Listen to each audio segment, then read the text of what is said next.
Buenas. Bueno, empezamos con las sesiones orales del día de hoy. Como saben, después de cada expositor van a tener un breve periodo corto para preguntas. Empezamos con Juan Rivera, que va a presentar su trabajo, Respuesta hidrológica a la ola de calor del verano 2024 en la cuenca del río Mendoza. Bueno, buenos días a todos. Gracias por estar acá en el último día. Estaban todos cansados, pero bueno, vamos. Quería ponerle un título más picante, como Canción de Hielo y Fuego o algo por el estilo, pero me quedé en el molde. Y no les presento nada sobre sequía, así que también es una novedad después de muchos congremets. La motivación vino por el lado de noticias que empezaron a aparecer a 200 kilómetros de la ciudad de Mendoza con una formación súbita de lagunas en el Parque Provincial Aconcagua a más de 4.000 metros de altura. En un periodo de tiempo bastante corto. Esto empezó a tomar conocimiento a los medios entre el 23 y el 24 de enero del año pasado. Y la Subsecretaría de Ambiente y la parte dedicada al turismo decidió el cierre preventivo de uno de los ingresos al Cerro Aconcagua. Imagínense que ingresar y tratar de hacer cumbre a la Aconcagua requiere permisos, requiere entrenamiento de muchos años, es un costo muy alto asumido por los andinistas y también por las agencias de turismo, así que fue una situación bastante compleja porque había riesgo de que ocurriera una tragedia por culpa de esta aparición de estas lagunas. Hubo que evacuar andinistas en helicóptero, fue toda una situación. Entonces dijimos, bueno, tratemos de ver qué gatilló esto.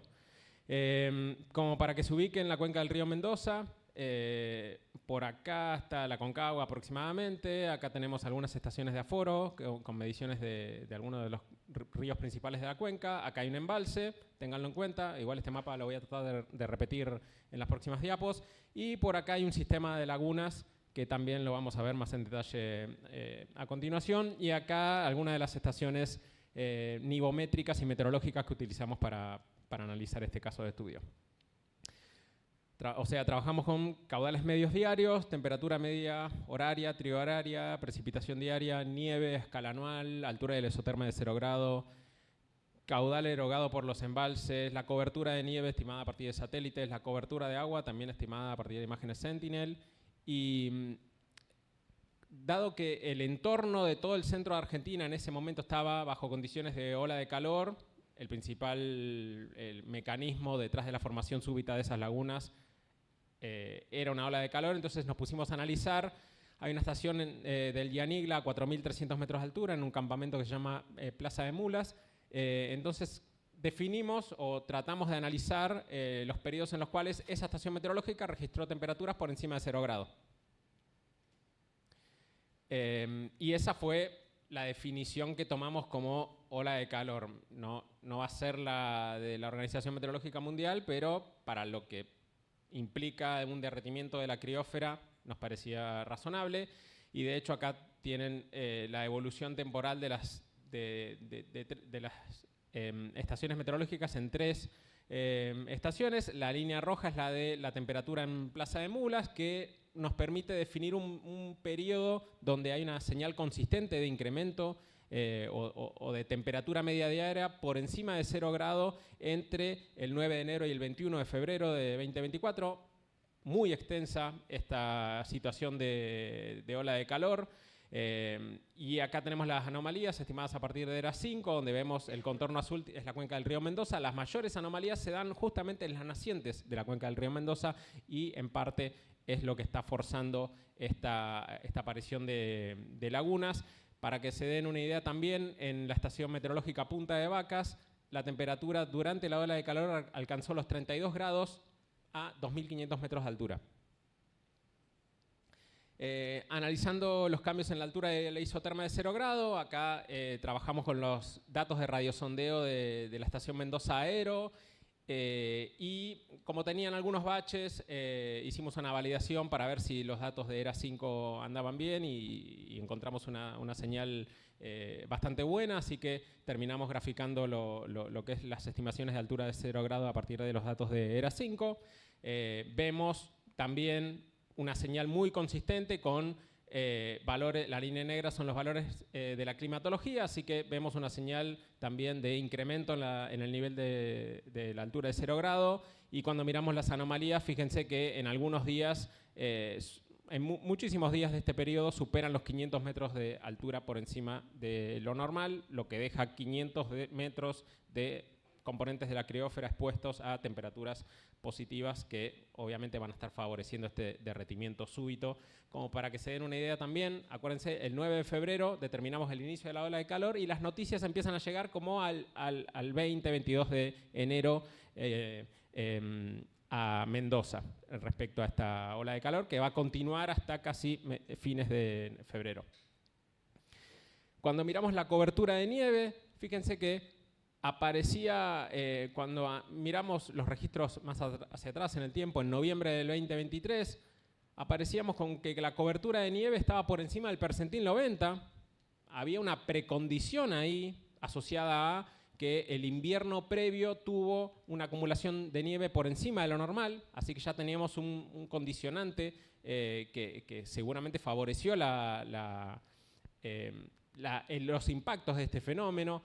Después hay una rápida reducción de la cobertura de nieve estimada a partir de datos satelitales MODIS, donde se reduce a una tasa 3,7 veces mayor a la que se determina para el periodo climatológico. O sea, la ola de calor tuvo un impacto muy fuerte generando reducción en esta componente de la criósfera, la extensión de la cobertura de nieve a nivel cuenca.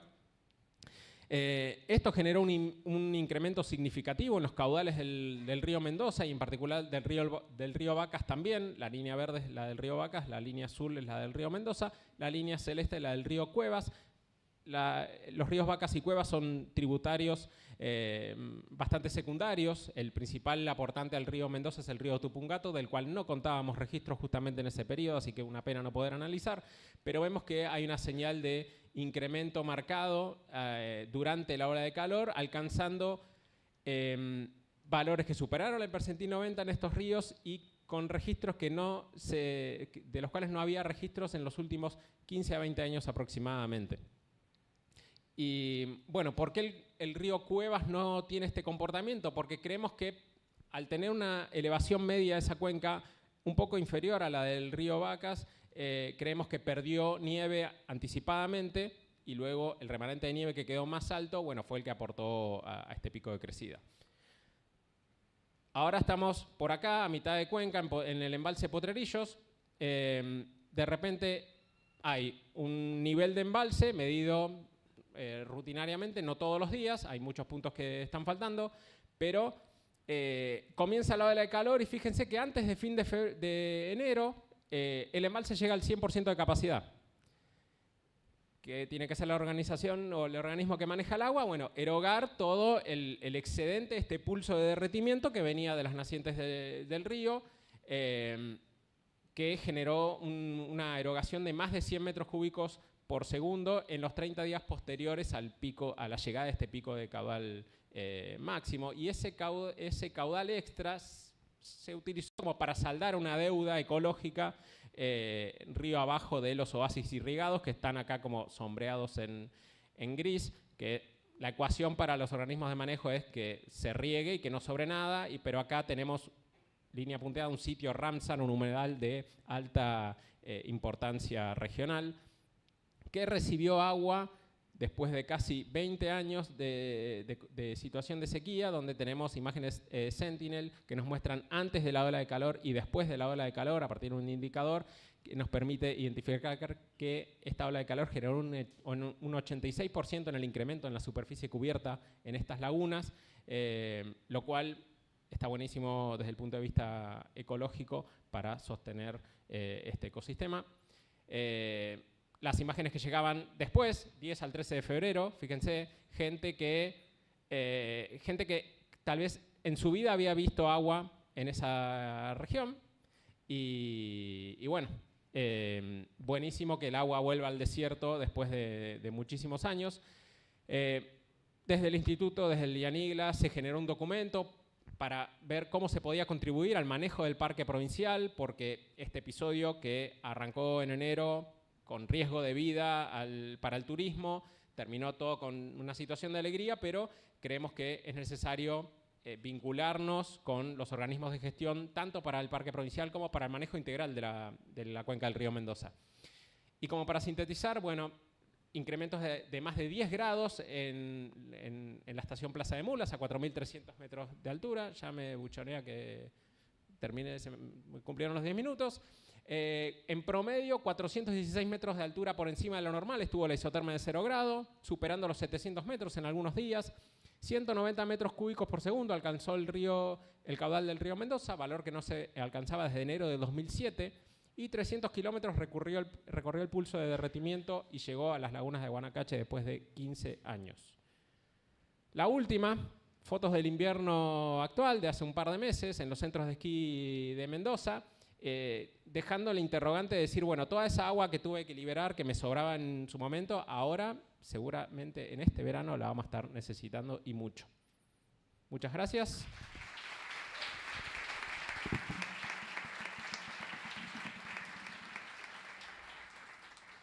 Bueno, gracias Juan. ¿Preguntas?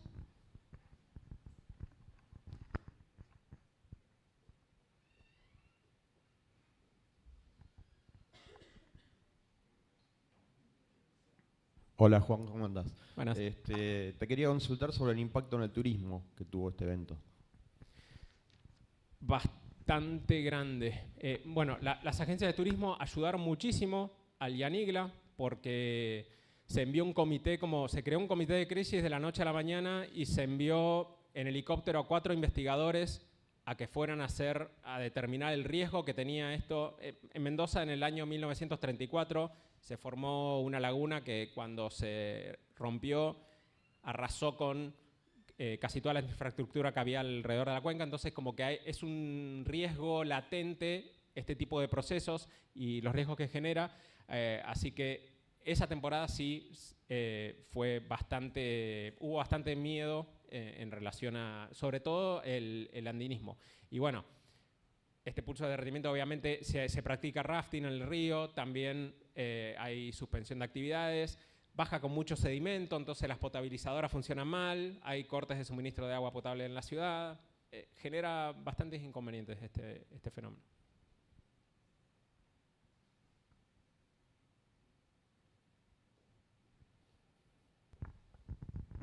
Bueno, gracias Juan por la presentación.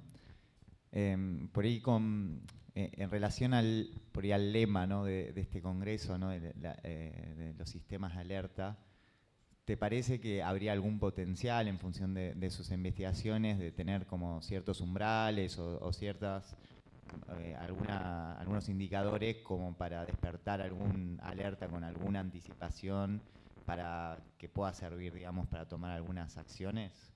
Sí, tenemos una tesis de doctorado en curso en relación a este evento en particular y pedimos financiamiento a la convocatoria PIP reciente para estudiar este y otro tipo de eventos compuestos en cascada, precondicionados, como esto, porque hay una combinación de factores detrás y bueno, la idea es ir al pronóstico estacional como para que los organismos de manejo de cuenca digan, bueno, está bien, en ese caso sobraba mucha agua, el embalse estaba al 100%, no tengo dónde meterla, pero para las próximas temporadas pensar a futuro, bueno, ¿qué hace falta para poder aprovecharla? Bueno, gracias Juan. Gracias.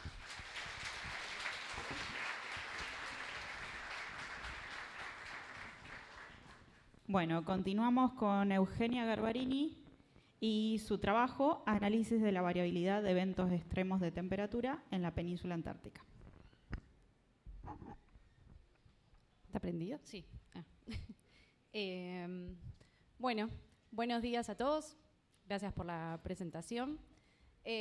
Bueno, les voy a contar un poco lo que estuvimos haciendo en el servicio. Yo soy de la Oficina de Monitoreo del Clima y les voy a contar un poco lo que estuvimos haciendo en términos de monitoreo de la Antártida.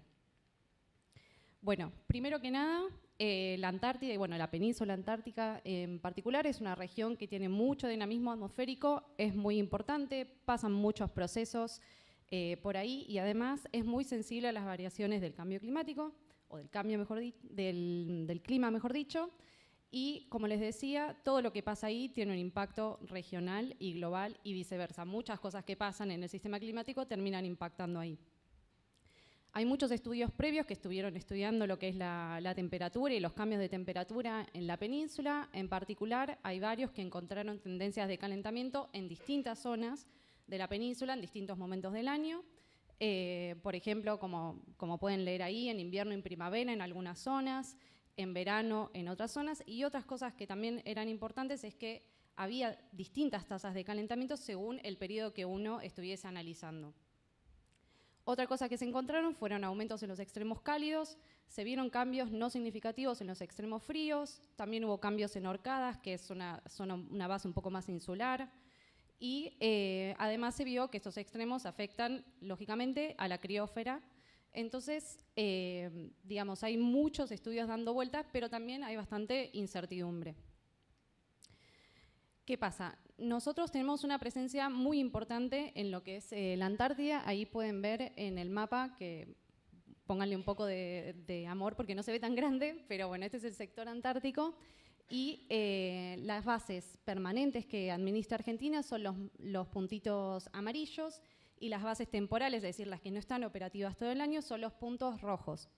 En total, Argentina tiene 13 bases, las tiene hace muchísimo tiempo, son registros muy largos y la verdad que tienen un peso científico muy importante. A raíz de todo esto es que nosotros, dentro de lo que sería el monitoreo, decidimos plantearnos como objetivo examinar todo lo que es la evolución y la variabilidad de los extremos de temperatura en las bases permanentes. Ahí fue donde decidimos centrarnos para arrancar, y lo que hicimos fue empezar de alguna manera con un análisis de percentiles diarios de temperatura mínima y máxima.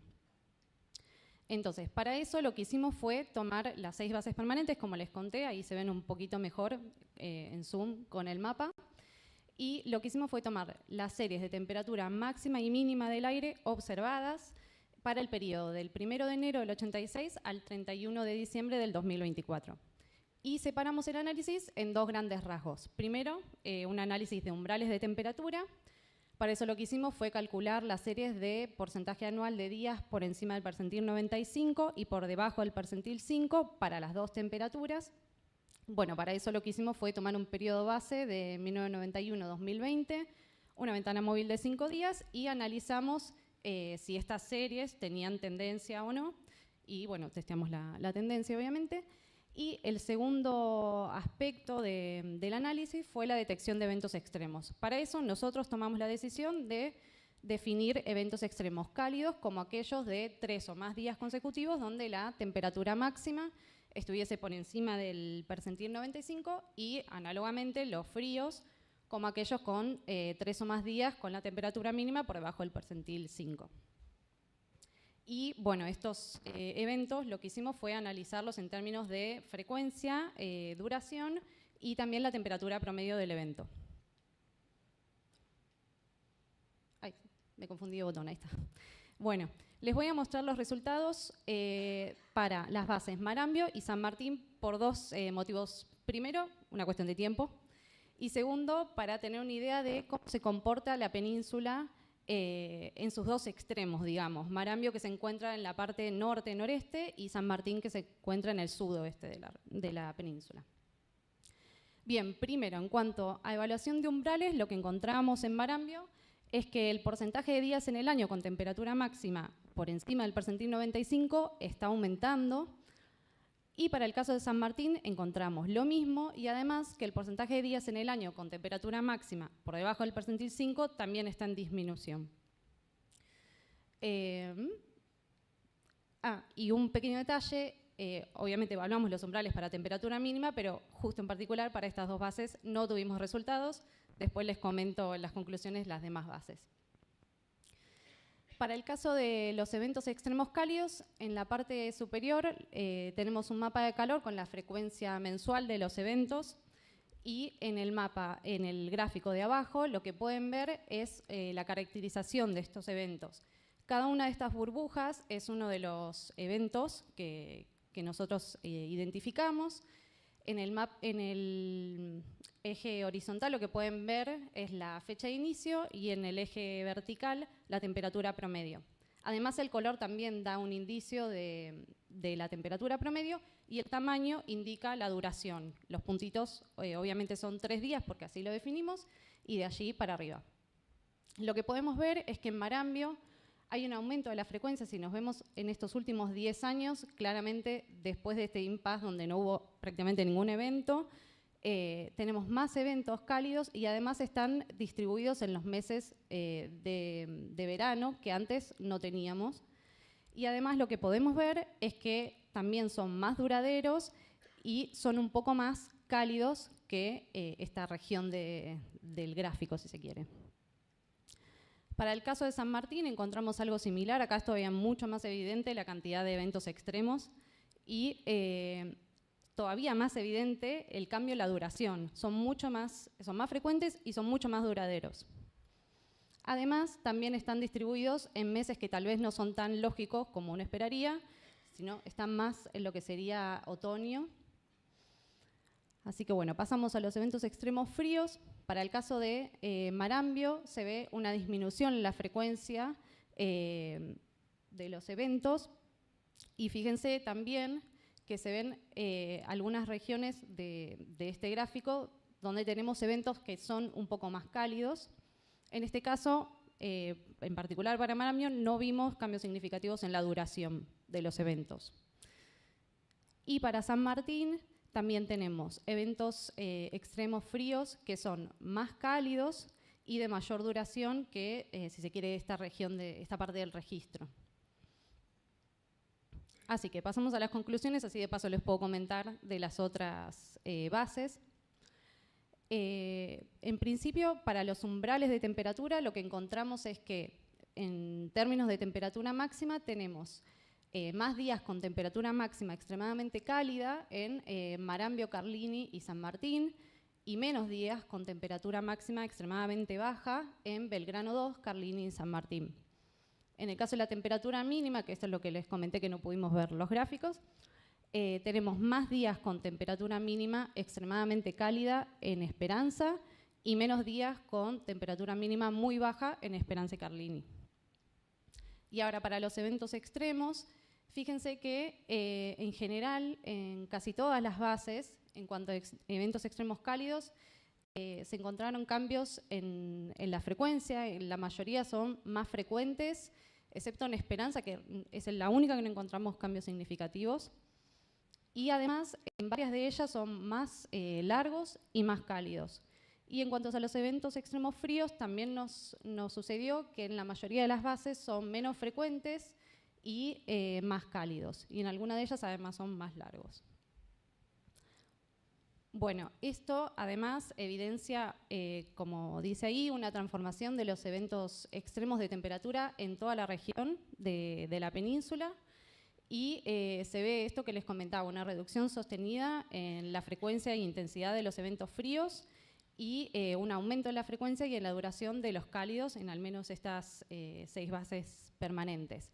Y además, esto que me gustaría hacer bastante énfasis, muestra la necesidad de continuar con el monitoreo. Todo este estudio y todo lo que seguimos haciendo y lo que hicimos antes está hecho a base de datos 100% observados, tomados por personas que pasan semanas, meses, años tal vez ahí y ponen el cuerpo todos los días a sacar esos datos y que además son series muy largas y de muy buena calidad. Así que nada, hacer énfasis en eso, en continuar con el monitoreo de toda la Argentina, pero en particular de las regiones polares por esta importancia y la importancia de estas zonas también y cómo impactan en todo el sistema climático. A futuro vamos a seguir estudiando estos extremos y vamos a intentar atribuirlos a distintos forzantes y a cambios en la circulación regional. Así que bueno, muchas gracias.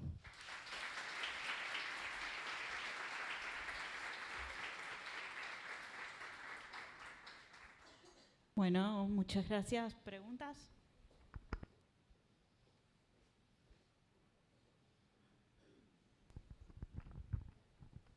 Gracias, Euge, por la presentación.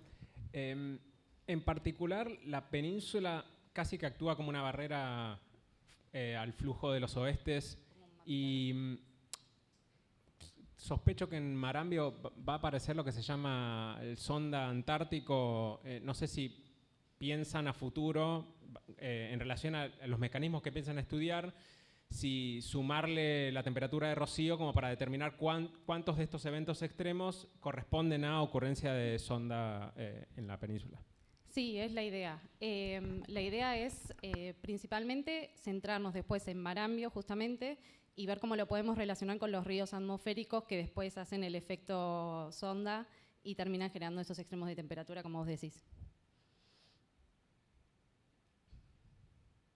¿Alguien más?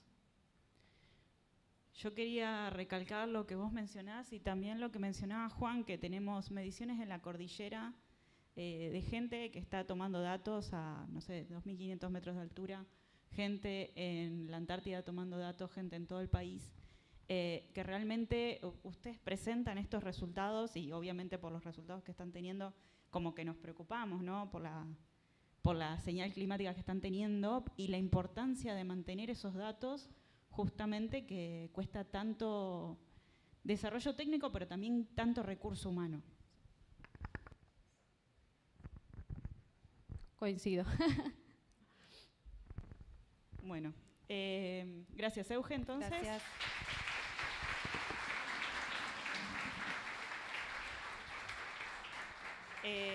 Continuamos ahora con Marcelo Barreiro y su trabajo Evolution of Extreme Madden-Julian Oscillation Events and their Impact on South America. Gracias. Hola. Dale, perfecto. Bueno, buenos días a todos. Es un placer estar acá, realmente, después de algunos años de ausencia del Congremet. Hoy voy a presentarles el trabajo de doctorado de Mónica, una parte del doctorado de esta estudiante. Ella fue estudiante compartida, le hizo el doctorado en la Universidad Autónoma de Barcelona, y bueno, con colaboración nuestra del Departamento de Ciencias de la Atmósfera y de Física de los Océanos en la Universidad de la República. Le cambié un poquito el título y lo pasé al español. Pero la charla va a estar en español y los slides van a estar en inglés por las dudas.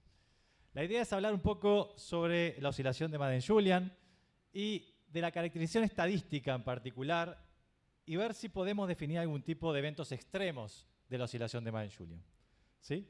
Y cómo esos eventos extremos eventualmente podrían tener un impacto diferencial de los eventos típicos de la oscilación de Madden-Julian en Sudamérica. Bueno, ¿qué es la oscilación de Madden-Julian? Y bueno, la oscilación de Madden-Julian sabemos que es como una perturbación tropical que se desplaza hacia el este, ¿sí? Fundamentalmente, y tiende a demorar cerca de entre 30 y 60 días en dar la vuelta al mundo. Y a medida que da la vuelta al mundo va excitando o favoreciendo la convección. Y esa convección tiende a generar teleconexiones, ¿sí? Como por ejemplo, que se muestre por acá, a través de una onda de Rossby, o hacia el norte o hacia el sur, que afecta Sudamérica. Entonces, Sudamérica está afectada esencialmente por la oscilación por dos mecanismos. Una es cuando la oscilación pasa por arriba, esencialmente, y otra cuando las teleconexiones generadas por la oscilación de Madden-Julian, bueno, llegan hasta nuestra región, ¿sí? Y esta oscilación, esencialmente, es la base de la predicción subestacional que tenemos. Si queremos hacer una predicción para las próximas 2, 3, 4 semanas, esta oscilación es nuestra caballito de batalla. Por lo tanto, es importante entenderla bien y predecirla bien. ¿Sí? Los modelos de predicción han tenido históricamente bastantes problemas para predecirla, pero en los últimos años, yo diría en la última década, lo que los modelos logran, ¿sí? Predecirla, predecir su evolución, predecir cómo se va a desarrollar en los trópicos, en una escala de cerca de 4 semanas, más o menos, dependiendo del modelo que ustedes tomen. El modelo europeo, que es el que está por acá arriba, es el que ha mostrado mayor habilidad en los últimos años para predecirlo. Ahora, el problema que tiene esta oscilación de Madden-Julian es que cada evento es muy diferente del otro. Son todos muy diferentes y los modelos tienen una gran diferencia en habilidad para pronosticar diferentes tipos de eventos. Entonces dijimos, bueno, vamos a estudiar un poco la estadística de este tipo de eventos, cómo son los eventos de la oscilación de Madden-Julian.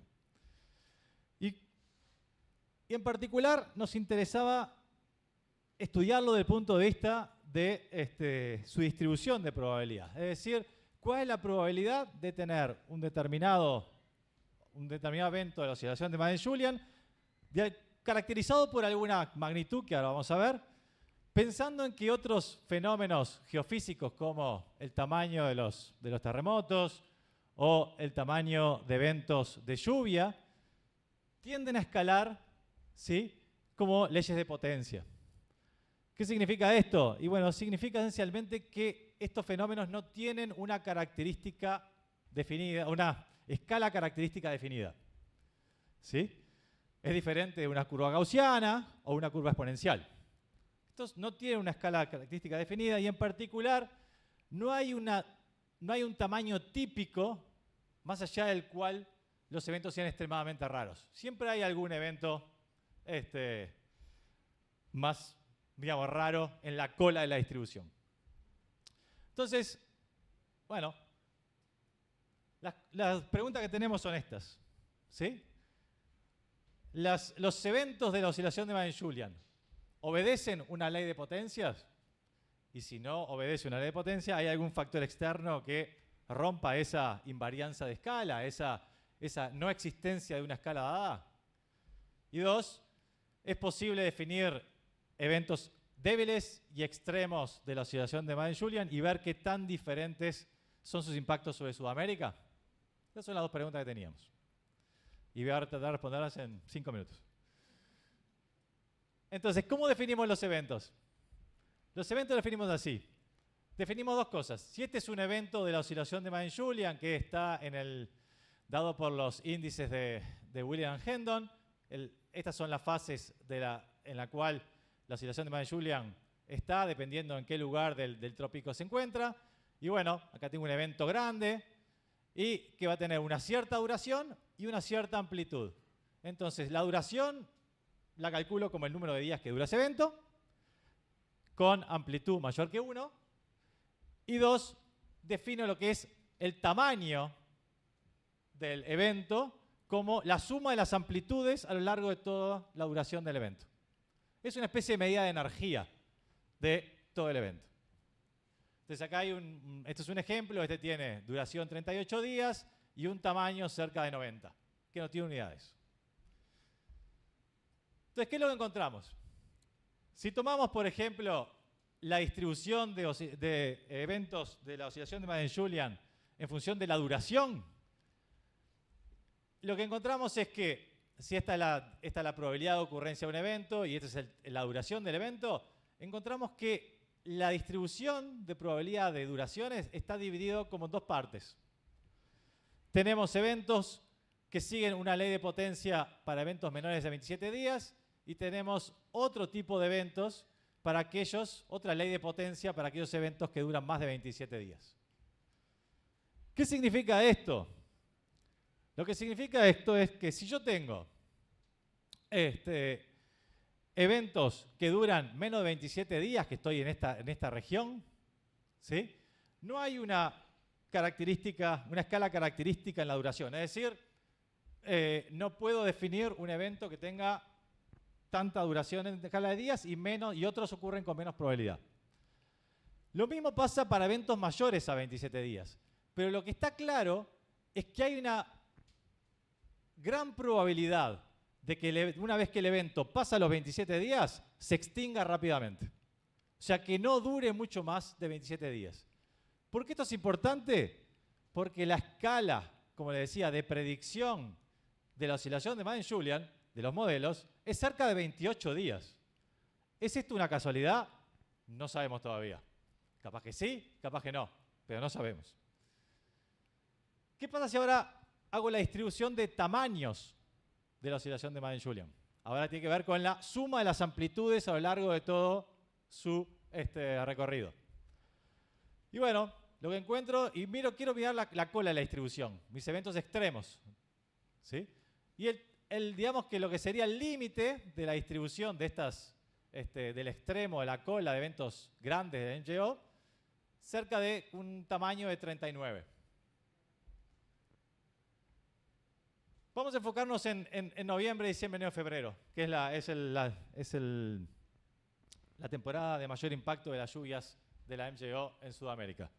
Entonces, podemos definir eventos extremos, son aquellos que tienen un tamaño mayor a 39, eventos débiles, que son aquellos que tienen un tamaño menor a 39, y no eventos son aquellos que tienen oscilación, o sea, de amplitud menor que 1. Los eventos extremos tienden a inicializarse en las fases 8.1, 2.3. Y los eventos débiles tienden a inicializarse en la fase 78, en la fase 4.5. O sea que no es lo mismo, no hay igual probabilidad que se genere un evento extremo en la fase 6.7 que en la 8.1, por ejemplo. Y yo puedo ver, bueno, acá no se ve nada lamentablemente, pero lo importante acá es, hicimos la evolución en colores está la radiación de onda larga, anomalías de radiación de onda larga, como un proxy de lluvia, por lo menos en los trópicos. Estos son para los eventos extremos que empiezan en la fase 2.3 y esto para los eventos débiles que empiezan en la fase 2.3. Claramente los eventos extremos logran recorrer todo el camino, ¿sí? Mientras que estos no logran llegar hasta la fase 4.5. Llegan hasta acá, fase 4.5. Y en los eventos extremos se ve claramente este dipolo, aquí, el dipolo de lluvias que tiende a aparecer en Sudamérica y con signo opuesto inclusive muchos días después. Una de las cosas que encontramos, me quedan 2 slides, es que el número de eventos extremos de la MJO ha aumentado significativamente en la última década. Esto es el número de eventos extremos en verano en cada una de las décadas. Si ustedes miran, más o menos hasta 2010 teníamos cerca de 12, ¿sí? Cada verano. En el 2010, 2021 tuvimos más del doble. Si este cambio tiene algo que ver con cambio climático, no lo sabemos, ¿está bien? Pero es claramente un cambio significativo y el cambio más significativo es durante años niño. Hay un cambio muy significativo de eventos extremos de MJO durante años niño. Entonces, no importa, vamos a dejarle esta. Entonces, para resumir, hay un umbral de cerca de 27 días más allá del cual los eventos de la oscilación de Madden-Julian tienden a decaer, se mueren, no se propagan más. Una cosa que hicimos es, esto depende de la fase en la cual empieza, tiene que ver, por ejemplo, con la barrera del continente marítimo, que se dice que, bueno, que la oscilación de Madden-Julian no puede progresar por ahí. Bueno, los resultados muestran que no. No depende de eso. Parece ser algo que tiene que ver con la dinámica intrínseca de la Madden-Julian y no con algo externo. Lo malo de esto tiene que, bueno, tenés una escala máxima que limita la predictibilidad subestacional y no sabemos si eso tiene algo que ver con el hecho de que los modelos no logran pasar esa barrera de las 4 semanas para predecir el evento. Eso está bien así. Gracias.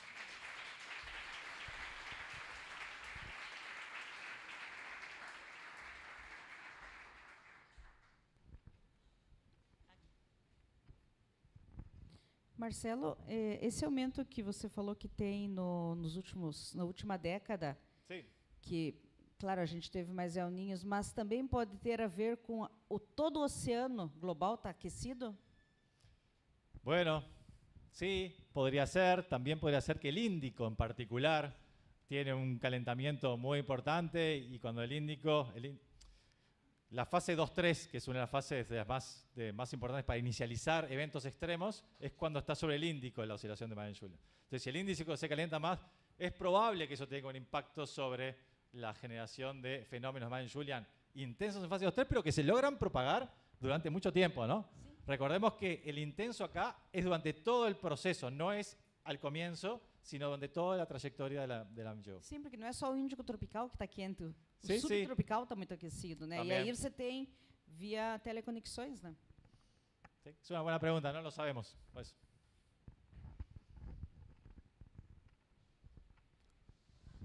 Gracias, Marcelo. Lo del índico, yo me sumo a la misma especulación, si no es el índico que se está calentando la que podría hacer eso. Y un comentario con lo que decías, la predictibilidad y lo del continente marítimo. O sea, muchos argumentan que sí, que falta predictibilidad en realidad porque cuesta mucho simular la interacción océano-atmósfera ahí, así que no sería el mismo motivo. O sea, la predictibilidad que le falta a la MJO, en principio, por lo que vos mostrarías, podríamos especular que por ahora no sería porque no podemos...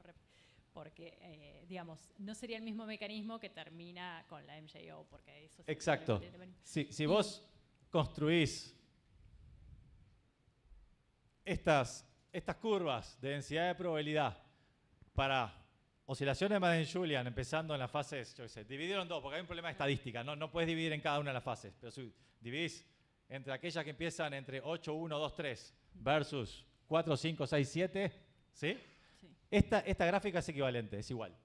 Bien. Siempre corta ahí, Y mi pregunta en 27. era, porque vos decías, bueno, aumentó la frecuencia, o sea, la frecuencia con los eventos niños, pero estos eventos extremos, ¿cuándo ocurren más? ¿Ocurren más durante niños o ocurren más durante neutros que tienen como más, no tiene competencia y la MJO puede dominar mucho más la variabilidad tropical?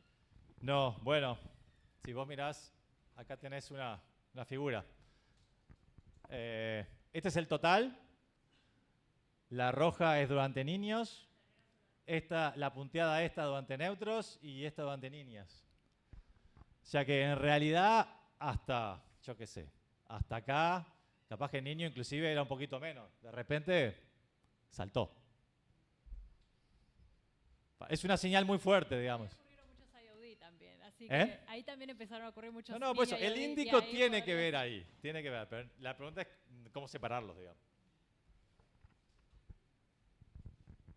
Mi pregunta es, en los eventos Madden-Julian extremos, ¿hay alguna fase en la que suelen terminar?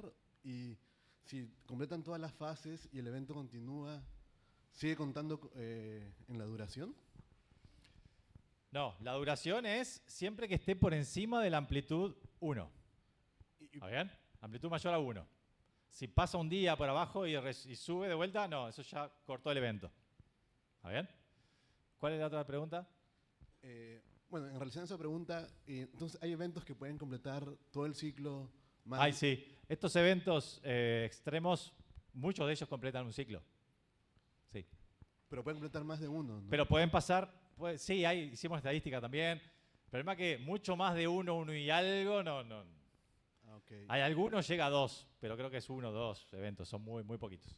Y la otra pregunta era si hay una fase en la que suelen terminar. Bueno, hay fases en las que suelen empezar fundamentalmente, que es este cuadrito, si querés. ¿Sí? Las fases 8, 1, 2, 3, los eventos extremos tienden a empezar más que las fases 4, 5, 6, 7. Y hay algunas fases también, estas de acá, también tienden a terminar más seguido. Pero no tanto las extremas, sino en general, digamos. Bueno, gracias Marcelo, disculpa el No, poco por tiempo. favor.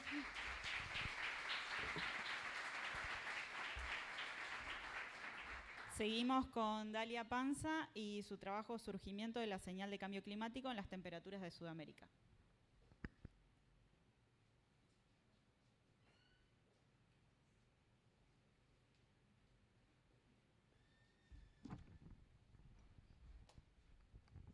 Hola.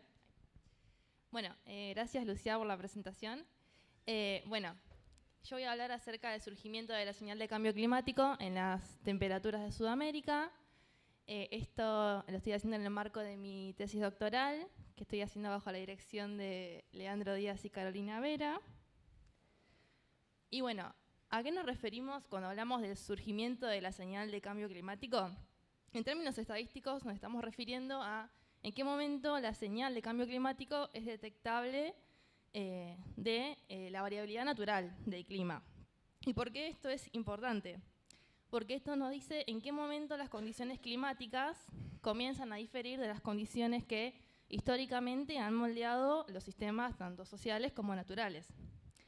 Este tipo de estudios para Sudamérica, los resultados para Sudamérica se suelen diferir de resultados globales. ¿Qué pasa? Cuando nosotros queremos hacer zoom, queremos hacer este tipo de estudios a nivel regional, empiezan a pasar cosas, empiezan a aparecer nuevos desafíos, ya que empieza a ganar terreno la incertidumbre, que puede estar asociada a varias fuentes. En este trabajo, lo que les voy a mostrar a continuación, tratamos de abordar 2 tipos de incertidumbre. La primera asociada a la variabilidad natural, que puede enmascarar o puede hacer que este surgimiento sea más rápido. Y también la incertidumbre asociada a la selección de la fuente de información, ¿sí? Entonces, yo en particular les voy a contar acerca del nivel de calentamiento global de surgimiento, que es a qué nivel de calentamiento hay que llegar para que surja la señal de cambio climático. Y lo que buscamos responder es, si ya emergió la señal de cambio climático en la temperatura de Sudamérica, y si no, ¿cuándo podría emerger? Y cuál es la incertidumbre asociada a la selección de la fuente de información. Bien, utilizamos datos de temperatura en superficie media trimestral para 2 trimestres, diciembre, enero, febrero, y junio, julio y agosto. Usamos 2 bases de datos observacionales. La primera es CRU y la segunda es Berkeley Earth, que voy a llamar BEST. Y también utilizamos simulaciones. Utilizamos modelos de SEMIP6, el experimento histórico y una proyección. La proyección que usamos fue la SSP5, o sea, es el escenario de mayor calentamiento, digamos, el más severo. Y para seleccionar los modelos utilizamos un criterio. Como dije antes, a nivel regional es mayor la influencia de la variabilidad interna, entonces para poder de alguna manera abordar esta incertidumbre, decidimos trabajar con modelos que al menos tengan 5 miembros en ambos experimentos. Bien, la metodología que usamos para detectar el surgimiento de la señal se basa en el test de Kolmogorov-Smirnov. Este test lo que hace es comparar 2 distribuciones de probabilidad y definir bajo cierto nivel de significancia si estas dos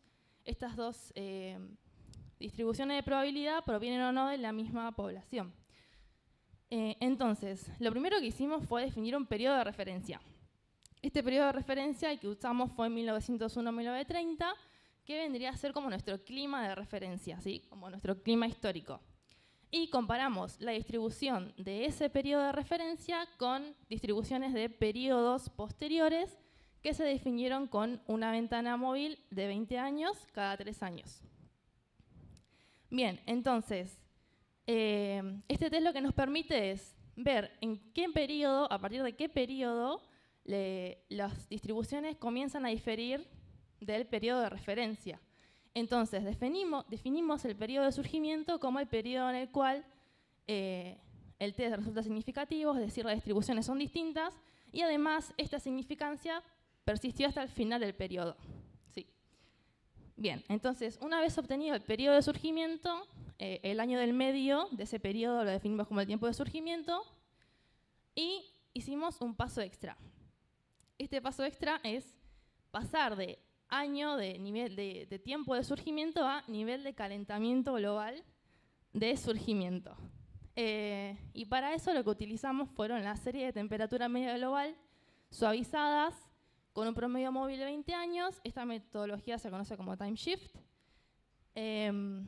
Y con esas series que usamos para cada modelo su propia serie, y en el caso de las observaciones usamos la de Berkeley Earth, pasamos de tiempo a grado de nivel de calentamiento global.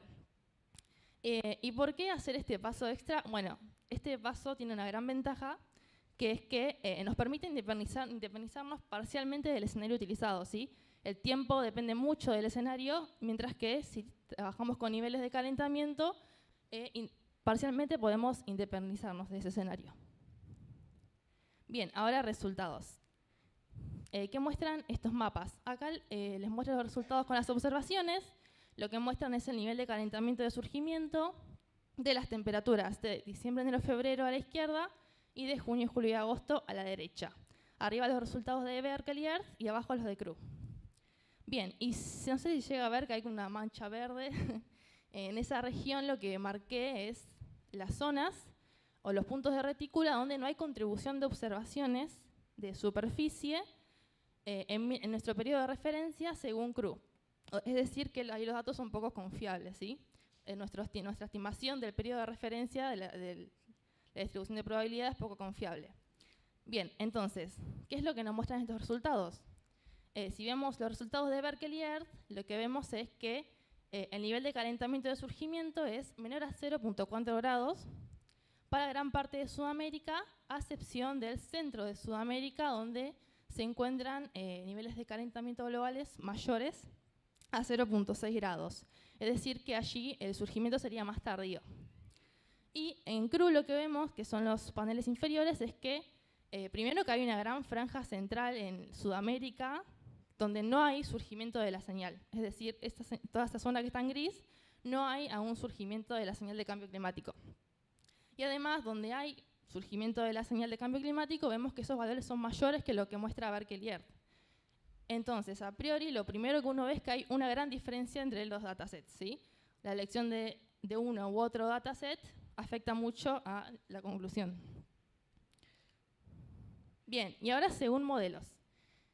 Recordemos que para los modelos usamos proyecciones también, así que nuestro periodo se extiende. Y en estos gráficos lo que les muestro son los niveles de calentamiento de todos los modelos, los mapas más chiquitos y el multimodelo abajo. Estos son los resultados para diciembre, enero y febrero. Bien, ¿qué nos muestra el multimodelo? El multimodelo, que es el mapa de abajo, nos muestra que la señal emerge en todo el continente, ¿sí? Y hay un asterisco, ¿por qué? Porque hay un modelo, que es MIROC 6, que muestra que en algunas simulaciones, más específicamente en 3 de 50 simulaciones, no hay surgimiento de la señal en la región central de Argentina, o más al noreste de Argentina. Pero bueno, el resto de los modelos sí muestra surgimiento. Y lo que se ve en general es que hacia los trópicos, en la región tropical, hay menores niveles de calentamiento global de surgimiento, menores a 1 grado, y en la región sur y sudeste de Sudamérica, los niveles de calentamiento global son mayores a 1.5 grados. Entonces, en general, los modelos son consistentes entre sí. Quizás podemos ver mayores diferencias en la costa nor-noreste, que algunos modelos muestran como una franja de mayores niveles de calentamiento global. Bien, y estos son los resultados para invierno. Los mapas muestran lo mismo. Y lo que obtuvimos fueron resultados similares a diciembre, enero y febrero, aunque son algo más cálidos, ¿sí? Los niveles de calentamiento son un poco mayores y en algunos modelos incluso superan los 2 grados. Bien, y esta diapositiva lo que busca mostrar es, bueno, a la izquierda tenemos de vuelta el multimodelo para diciembre, enero, febrero y junio, julio y agosto, y a la derecha es la cantidad de puntos de retícula que muestran en emergencia el surgimiento, perdón, de la señal, el acumulado, digamos. Y lo que podemos ver de estos gráficos es que si alcanzamos el nivel de calentamiento de 1.5 grados, la señal emerge en todos los puntos del continente en verano, y esto ocurre al alcanzar el nivel de 1.8 grados para junio, julio y agosto. En tiempo, para dar un poco de temporalidad, según los modelos, el 1.5 grados lo deberíamos estar alcanzando este año, y el nivel de 1.8 en 2031. Bien, última diapo. Resultados por región. Acá lo que hicimos fue promediar regionalmente las series y repetir el análisis. Lo que muestra el scatterplot son los niveles de calentamiento de surgimiento para cada modelo y para el multimodelo negro. Y lo que vemos acá es que los niveles de calentamiento de surgimiento están entre 0.4 grados y 0.75 en toda Sudamérica, aunque son menores en las regiones del norte que en las del sur.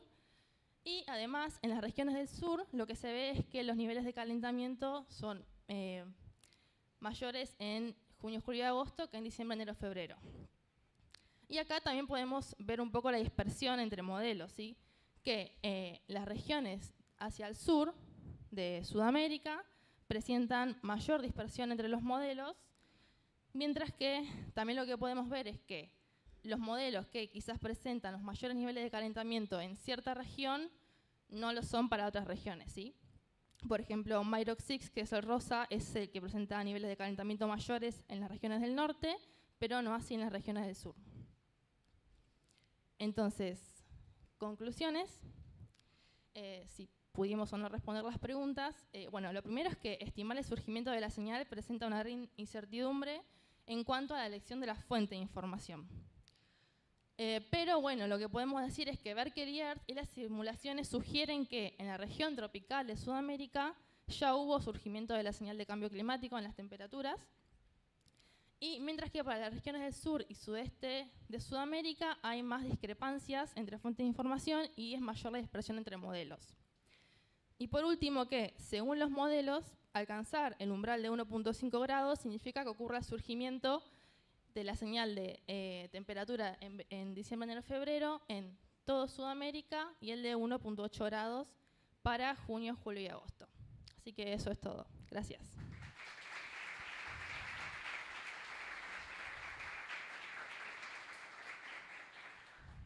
Gracias, Dalia. ¿Alguna pregunta por aquí? Hola, muchas gracias por la presentación. Te quería agradecer también, porque a mí me gusta cuando se habla de cambio climático que se hable también de estas incertidumbres, me parece importante. Y tal vez en otros días se habló también de esa coordinación entre el sistema académico, científico y el usuario. Y la verdad que hoy tenemos muchas empresas que usan la salida de los modelos, a las que tal vez no se les puede contar con mucho detalle la incertidumbre, pero sí es necesario incluirla, porque si no se hace un uso así nomás o se resume y se puede perder esto que me parece bastante, sobre todo en nuestra región o en la parte del CESA. ¿Cómo podrías transferir estos resultados? ¿Cómo le podrías transmitir al usuario las incertidumbres, tanto por la base de datos que usás como la verdad, entre comillas, como la incertidumbre por la variabilidad entre modelos? Bien, sí, es un gran desafío transmitir el tema de la incertidumbre, porque hasta cierto punto es como abstracto a veces hablar de la incertidumbre, pero bueno, yo creo que viendo gráficos como estos, si te enfocas en la región que vos dijiste, la de CESA, que es esta región de acá, ya ves que en sí, entre modelos hay muchísima diferencia, y elegir uno u otro no es lo mismo. Así que nada, ese es un mensaje quizás para dar, que quedarse con un solo modelo no es lo ideal, jamás, esto ya igual lo sabemos. Y cuanto a la selección de las fuentes de observaciones, y bueno, acá es otro desafío. ¿Por qué? Porque por cada base de datos se construye de una manera muy distinta. Acá ya vemos que los resultados son muy distintos entre una base de datos u otra. Y quizás, sí, el mensaje es nunca quedarse con una sola fuente de información, que hay que ser lo más integral posible y también tratar de reconocer cuáles son las limitaciones de cada fuente de información. Creo que eso también es clave. ¿Alguna otra?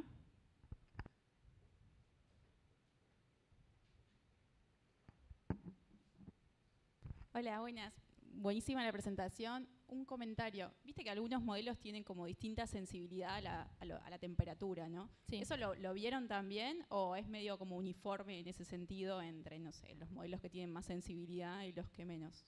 Sí, es una buena pregunta. Sí, o sea, un poco la idea de esta metodología de time shift, de pasar de tiempo a nivel de calentamiento, busca justamente también, de alguna manera, sacarse de encima la sensibilidad climática de los modelos. Obviamente siempre es parcial, ya que al usar esta metodología también va a afectar la tasa de calentamiento. No sé a dónde mirar. Ah, ya. Perdón. Pero sí hay modelos, por ejemplo, cuando mirábamos el tiempo de surgimiento como MIROC o MPI, que son los que tienen menor sensibilidad climática, que mostraban los tiempos más tardíos, pero cuando pasamos a niveles de calentamiento quizás esto ya no depende tanto del modelo. Así que. Bueno, gracias Dalia, perdón la falta de tiempo.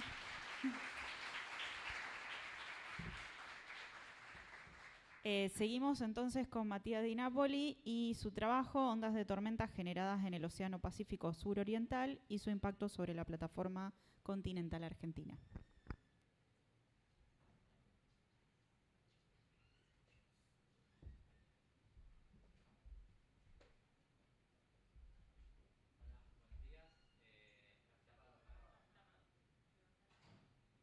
Ahora sí.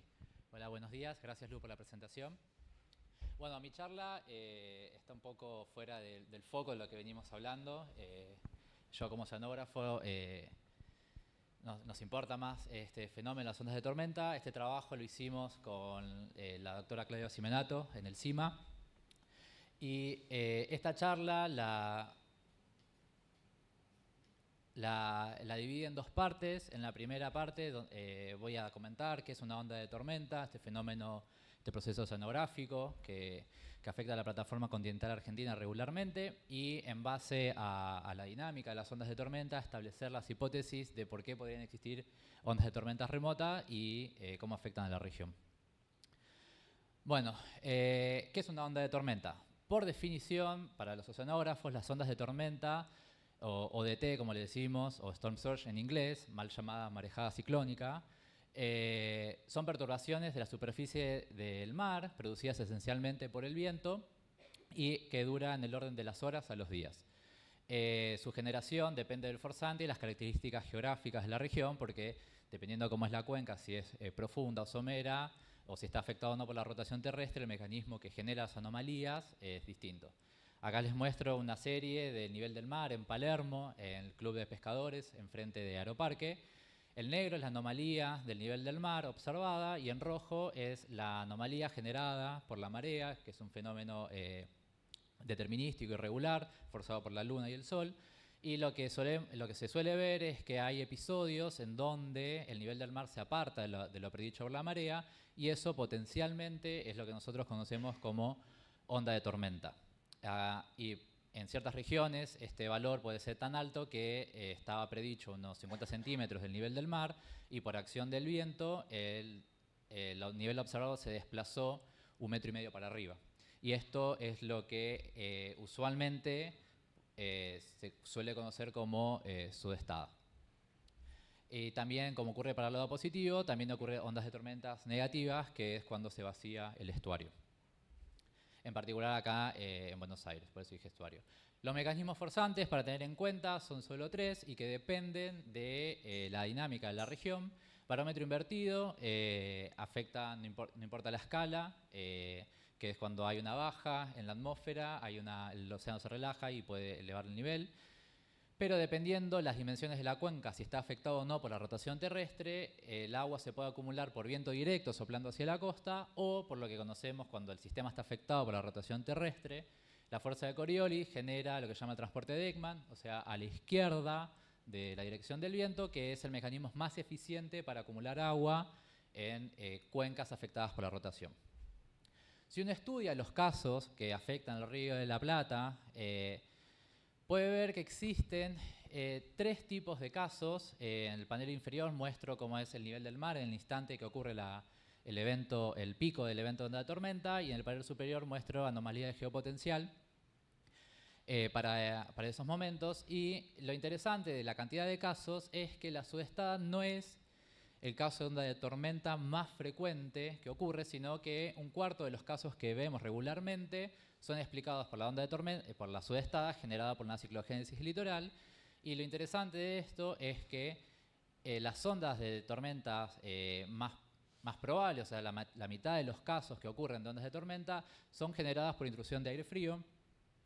Y eso también nos da la pauta de que no necesariamente tiene que haber una situación de lluvia para que se generen anomalías positivas en la región, que pueden llegar a medir, que abarca toda la región de la Argentina, y que pueden llegar a medir hasta casi 2 metros. Luego hay un caso muy particular, que es cuando los sistemas viajan por el jet subpolar, que como que van alineando viento hacia paralelo a la costa y después perpendicular, que eso dispara onditas.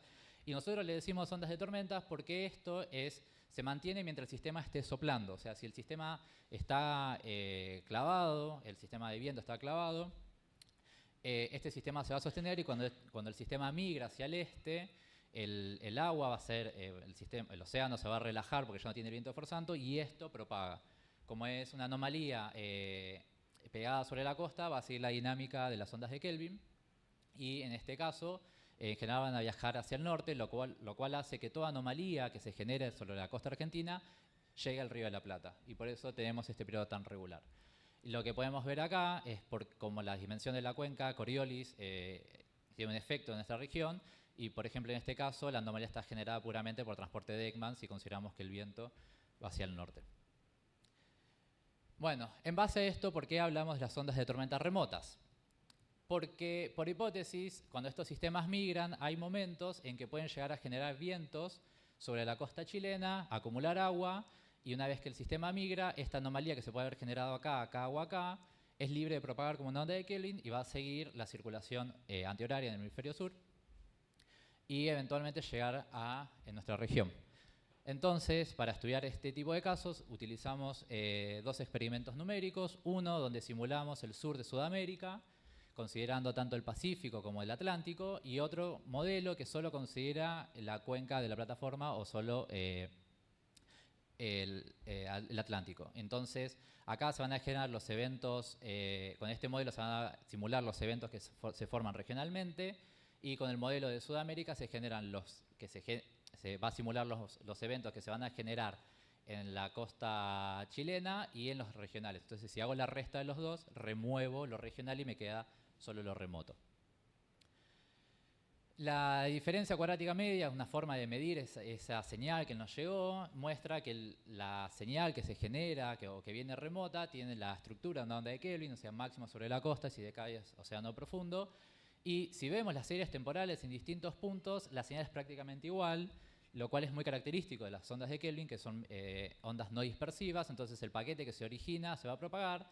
Y lo interesante es que las ondas que nos llegan de manera remota pican hasta 30 centímetros y en promedio están en unos 15, lo cual esto para avisos y alertas de eventos puede ser decisivo. Y además nos está diciendo que hay unos 30 centímetros de anomalía que está llegando del Océano Pacífico, y recuerden que las ondas de tormenta están en el orden de los 2 metros, o sea que estamos con una diferencia de un 10%. E incluso si seguimos un pico a lo largo de las estaciones, podemos calcular la velocidad de fase y nos da estrictamente que es raíz de G por H, que es la velocidad que propagan este tipo de ondas. A esta parte voy rápido.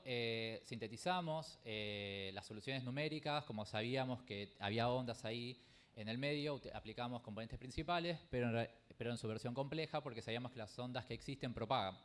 Y el método nos devolvió que existe un solo modo que explica todo, el más del 90% de la varianza, que maximiza sobre la costa, y si ven las isolíneas de fase, propagan hacia el norte. O sea, esto confirma que es una onda de Kelvin.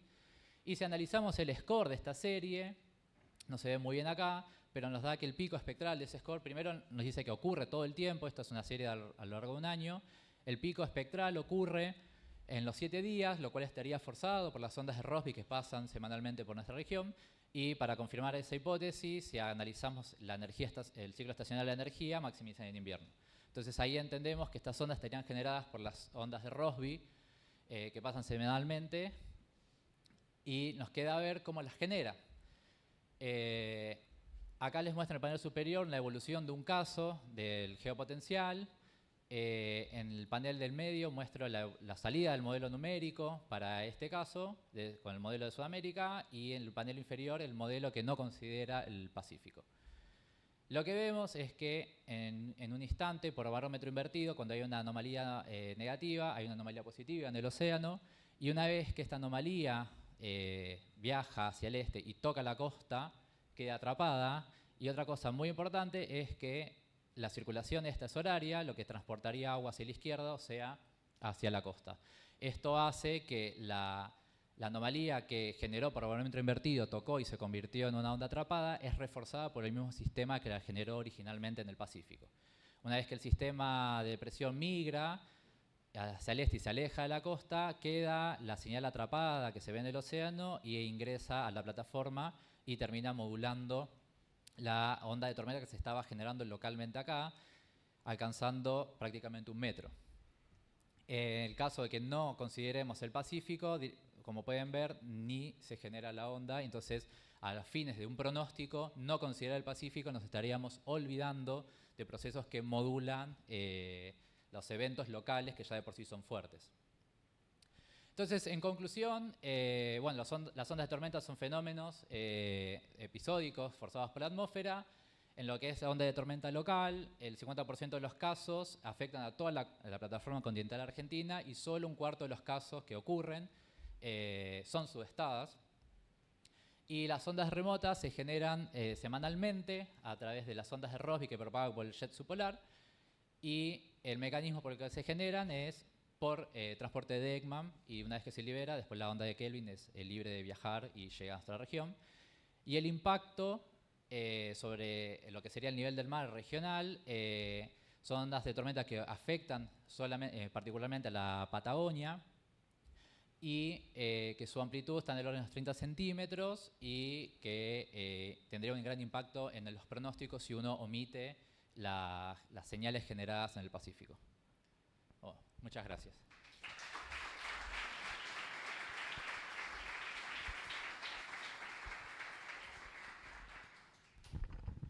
¿Alguna pregunta?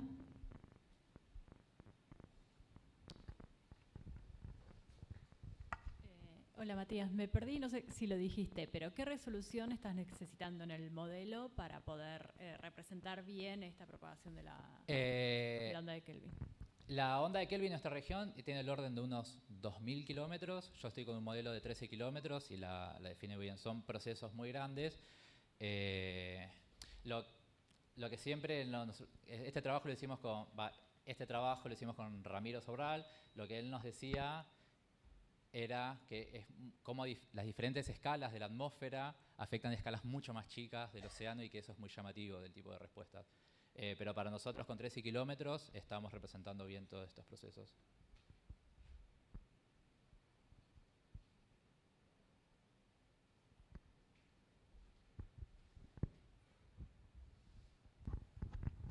¿Qué tal, Matías? Hola. En cuanto al efecto que esto tiene dentro del continente, porque estas ondas pueden penetrar en rías, y etcétera, ¿tiene efectos, algunos efectos importantes?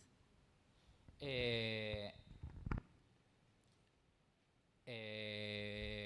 el sentido de las inundaciones. Bueno, lo que se registra es que se están estudiando ahora, porque en principio sistemáticamente las ondas de tormenta se estudiaron en Buenos Aires, desde observaciones locales, y se pensaba que solo afectaban al Río de la Plata y que solo eran las subestadas. Recién ahora le podemos poner nombre y decir, bueno, hay cosas fuera del Río de la Plata y solo el Río de la Plata es afectado por todo. Las subestadas del Río de la Plata sí se entiende todo el proceso de las inundaciones, pero en regiones fuera, y estamos empezando a ver ahora recién cuál es el impacto. En lo que es varianza, el nivel del mar, estos eventos explican poco a la mitad de la varianza que se puede observar en el Mar del Plata. Pero ahora el efecto que tiene, qué sé yo, en transporte de sedimentos, que es algo que a los oceanógrafos nos interesa, empezamos a verlo ahora porque conocemos el proceso que está afectando. Este trabajo es del 2023. Hay trabajos anteriores, pero se hacía desde la atmósfera. Hay un trabajo de Escobar y de Campetela, dos trabajos, y se estudiaba desde la atmósfera, pero ¿qué pasaba? En la atmósfera las escalas son distintas y se camuflaba todo esto y no se veía y solo resaltaba la subestada. Entonces ahora estamos como, bueno, ¿qué efectos tiene esto? Ya que tiene nombre y apellido a cada cosa. Para sumar justamente lo que preguntaba Marisa, cómo estuvo Diego instalando sensores de altura del nivel del río en el río Matanza, estaban empezando a detectar justamente cambios en la altura del río asociados a estos fenómenos. Pero recién ahora los están viendo. Sí, este es bastante moderno. Y este trabajo, de las remotas, es del año pasado. Y históricamente la oceanografía, los modelados de océanos de la plataforma ignoraba el Pacífico porque los procesos pensaban que eran puramente locales. O sea que ahora nos estamos desayunando que hay que ir más. Ahora la pregunta que queda es ¿cuánto más lejos nos tenemos que ir? Bueno, muchas gracias Matías. Damos. Bueno, gracias Lucía. Vamos a disfrutar del coffee break ahora. Recuerden los que tienen